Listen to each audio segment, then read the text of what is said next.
Now we have our first carving. We're going to have to try to finish it some way. This is my finish of choice, Minwax Natural. It is a clear stain, available everywhere they sell paints and stains. So I mix this with oil paints, other stains, other finishes. It's just a wonderful clear stain. Now, I'm not even going to use a paintbrush.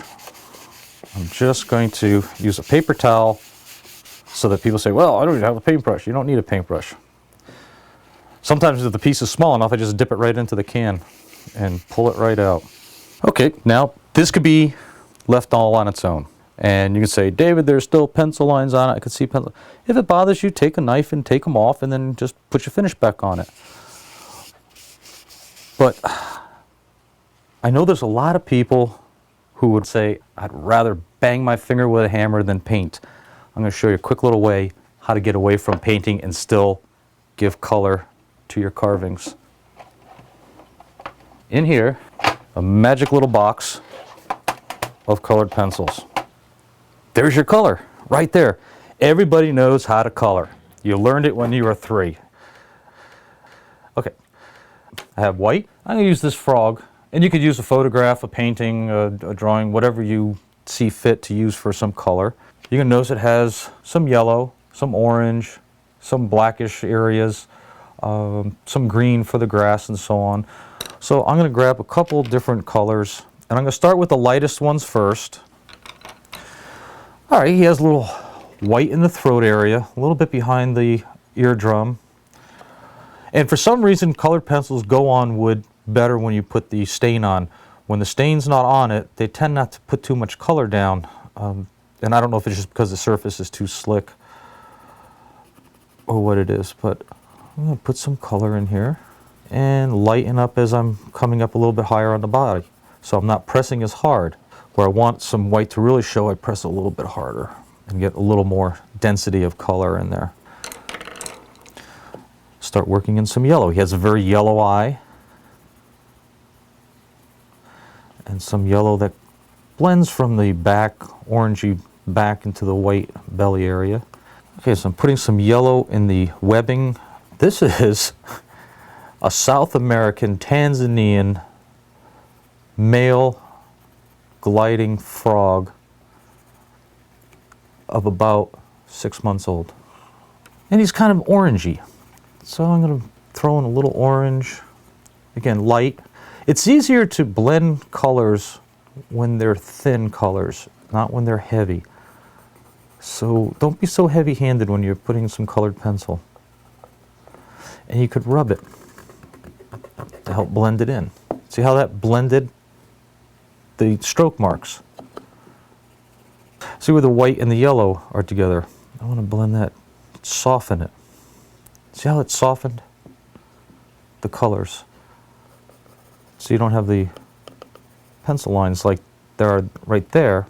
So then I just rub. And it takes some of the hard color away from it and softens it. And actually, I left some of the pencil lines, and it doesn't matter. I mean, I could have cut them off. But it also is going to add some shadow and a little dimension just leaving the pencil line there. Okay, so I want to accent the back, some of the toe areas. And this brings the piece a little bit closer, it gives a little more dimension. See, just with a short amount of time, you can see how much the frog has really come to life with adding just a little bit of color to him. Okay, I'll put some shadows in by using a darker brown, because brown is close to orange, so that's a nice thing to accent some of the shadowy areas. The pupil of the eye is more of a slit. It's like that. And I'll just take a little black and gently darken some of the areas where the webbing is. Look at how nice that blends in. Now I'm going to put some of these black markings, his camouflage, and I'm just going to wiggle it. I'm not making any real, I don't want a straight line, I just want to kind of wiggle in some dark areas. So what you really want to do is just look at the picture of whatever you're doing, either this frog or a different frog, and just kind of look at the markings and simulate them. It doesn't have to be exact. Everybody knows it's a frog. Everybody knows it has some camouflage, something on it. You don't have to be overly realistic with it. It's just putting another little dimension to the carving. And just look it over and make sure you got everything shaded and highlighted. Let's see, now we'll take some green, apple green, because the frog's got to be sitting on something. I'll get a little more heavy-handed around the legs and the feet, and so on to give a little more shadow. I'm just going to let some of this green just fade into the rest of the box top by just pulling it a little. And if it smudges a little bit, that's what I'm looking for. It's just to kind of fade the color.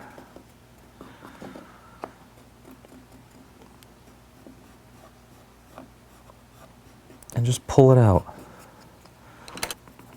Now, as you're going along with this, you can just quit anytime you want. Or you could just keep going as much as you want. It's all up to you. It's kind of fun. It's almost like playing with a box of crayons. I'm so tempted to put in a ladybug somewhere, but I'll hold off. There. And you're done. Basically what I would do now is just spray it with a semi-gloss spray varnish. Now that we have our sign all finished and carved, we need to think about how we're going to paint it. I'm going to use thin washes of acrylics because I want the grain to show through. So I'm not going to put a sealer on it. I'm not going to gesso it. I'm just going to use thin washes so that the color is not overpowering. It's going to be very subdued and subtle so that the carving and the painting are going to work well together. Now the palette that I'm using, and this is a palette. Okay, this is freezer wrap, shiny side up, which will not allow the paints to bleed through. When I'm painting, I like to spread out. So the freezer wrap allows me to cover the entire table, and I could use the whole surface area to mix colors, have a little space between them, put my carving down, and then when I'm done, I just roll it up and throw it away, and there's nothing to wash, and there's no mess, no fuss. So I have a cup of water on the left side and a paper towel. Also, you'll notice I have my detail knife. The detail knife is here because if I'm working and painting on a particular part of the carving and I see a chip, I can still go back and clean it up. I use red sable acrylic brushes even for my oils. So I'm going to get some water. I'm going to get a small amount of paint. So what I want to do is start by putting my background color in, because if the background color somehow bleeds into the letters, I can go back and make the paint a little bit heavier to color over the background.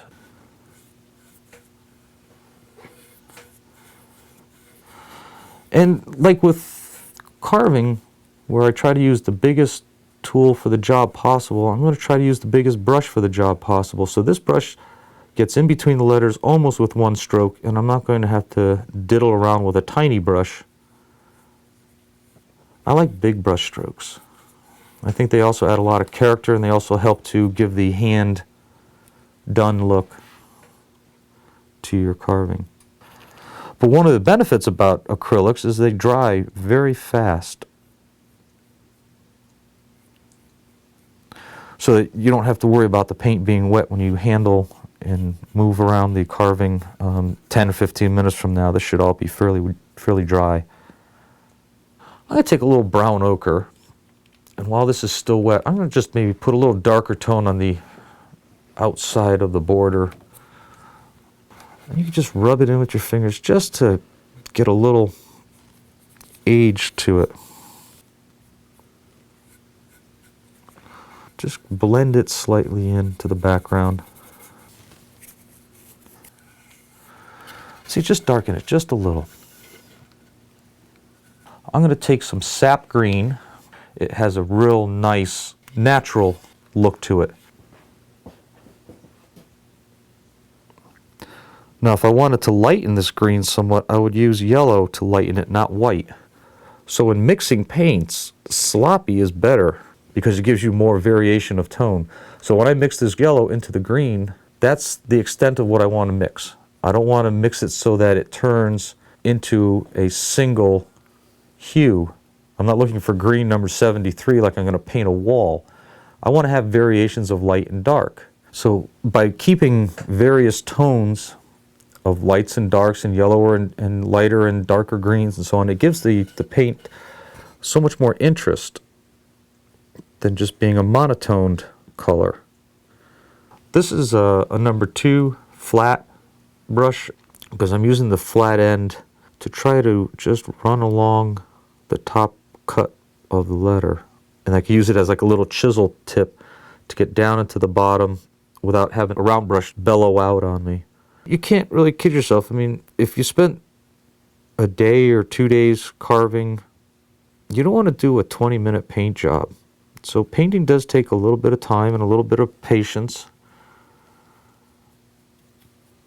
So if you have a intricate piece or something like this, and you only have 20 minutes to sit and paint, that's not a good time to start it. So allow yourself plenty of time. You know, the end result will be worth it. Okay, now I got basically the letters painted. I'm going to look around and see if there's places where it bled out, places that I might have missed, like down at the bottom of this R. I'm going to make the paint just a little creamier so that it doesn't run. And I'll use the flatness of the brush and pull it right up the edge of the cut.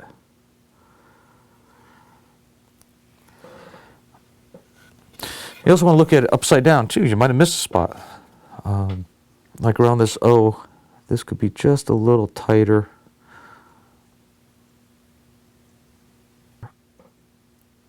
You can go back and cut it once your green dries. But now to add a little bit of life, and you know, if you want to do this, fine. If you don't like it, that's okay too. But I'm going to take a little yellow, and I might just strike some of the sides of the letters.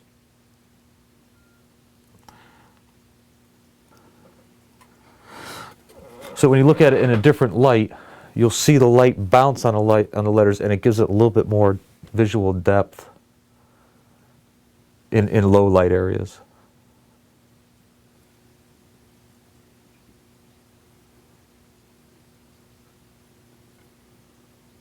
Well, I have the green on the paintbrush. I might as well do the stems and leaves.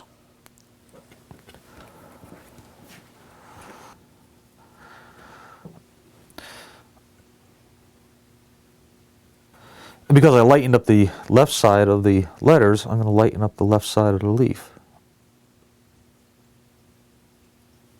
Remember when we cut these deeper shadow areas in, I'm going to use some dark green and also create some darker spots.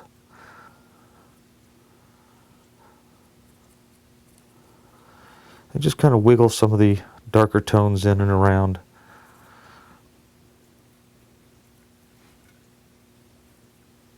And my little seed, I want to have, just little brown tones.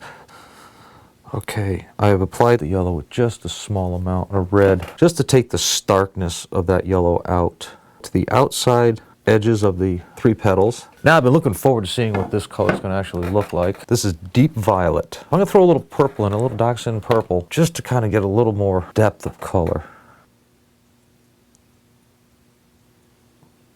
So I'm going to grab just a small amount of white. Because you can't really see the difference in the 2 petals, I'm just going to put a little white highlight and pick that up a little bit. Usually when I paint, I have a rule of thumb that I try to use at least 3 tones of a color so that it's not flat.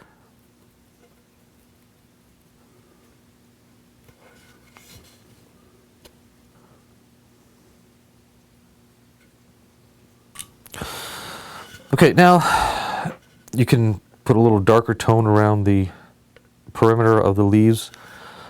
I'll throw a little brown right down the center. I'm just going to put a little green wash around the coved border. And this is just going to help frame up the whole sign.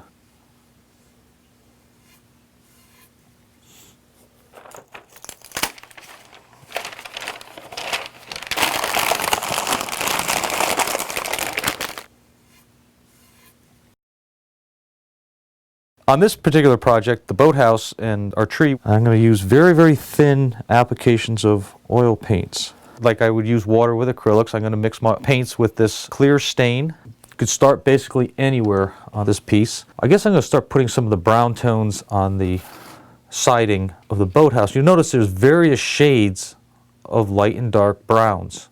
So I'm going to take some raw umber and I'm going to mix some brown ochre into it and take a fair amount of stain. Yeah, I'm just going to start to throw them on the sides. A little bit goes a long way. Pick up a little bit of white, throw it in there. Take a little burnt sienna and just subtly wiggle it in. A little darker shade underneath the roof and right at the back of the shingles. I want to take a little white, add a small amount of cobalt blue, some black, and a little raw umber. Okay, and again, that's mixed. That's fine. Don't mix it any more than that. Otherwise, you just become a monotone color again. I'm just going to pick a little of this up and just start to put it into my stone foundation down here. And now watch this. You take some stain, Italian brown, make it real loose, and you just touch it and it runs in between my V-cuts. And watch, it'll just run along the boards. You just wipe some out, but it makes a shadow. I'll take a little raw umber and I'm just going to put it into the windows. And I'll take a little round number 2 brush, get a little white, and I'm just going to wiggle some into the panes of the windows. And I'm going to take this cobalt gray and paint in my window sills. Now this is being mixed up so it's a little tighter than what I was using to run the shadows. I'm going to use a little more brown in this shadow under this eave. And in the hole in the roof, you need to really slop that around with a shadow. I'm just going to go with some very subtle ochre tones on the roof. It would be just a little darker in the back area. I'm going to get the softest amount of red and work a little of this in here. And while I have this red, I'm going to hit the bricks on the chimney. And I'm going to take some straight black, and I want it to just sit on the very tips of the brush. And I'm just going to touch it to the rocks. I'll go back with some straight white and do this also. It's kind of like that. While I'm thinking of it, and I have some of this cobalt gray left, is to fill in some of the pond area. Okay, now we'll start putting some green into the bushes. Now this green is going to be very, very subdued. And a little darker on the bottom to show some shadow. And we'll hit some of the leaves on the tree while I have this green on the brush. I'll stipple some of this so it looks like little individual leaves just hanging off. A little darker in the center, working a little more brown tones. Some of those areas we had cut some shadows in. And this is the beauty of oils. Just be able to work in these subtle changes in tone, the blendability, the way you can just splash them and let them run. There's really nothing else like it. I'm going to take some burnt umber and put some shadows in for the branches. And I'll blend this in. But what I'm doing is I'm adding a little of this grayish brown to kind of balance what I had put in the boathouse windows. You know, the spring hasn't really quite taken hold yet, so I don't really want this grass to look like it's, you know, been 2 weeks in the sun. So very soft greenish tones to start mixing into the grassy area. You see how nice it seeps into the weeds that I had cut in with the V-tool. Oil does not raise the grain as acrylics do. And by raising the grain means that it makes the little fibers want to stick up. And so you almost get a fuzzy look to the wood after it's been painted with acrylics if it wasn't sealed first. Oil doesn't do that. I'm just going to just take a very, very small amount of green and just let it slightly color that hill. Again, just a little darker in the foreground. Okay, in the background, I think I'm just going to go with a very soft brownish, far away hills. I'll put a little darker bottom on the hill. And then we'll go with just a very slight grayish that we used in the windowsills to kind of create that dull gray day.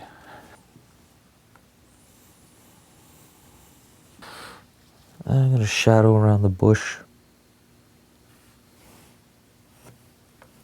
But you know, when you're painting, it's really important when to know when to stop, so you don't kill it. There's a real nice spontaneity that went on with this piece. We did this whole carving in probably half an hour. And to work it any farther than this, I think you just take away the subtle playfulness that this whole carving kind of has. And I think what I'm going to just do is just take the gray that I used in the window panes, and I'm going to keep the frame light. And this is also going to help echo the grays that I sort of interspersed on the siding and the roof and the window panes.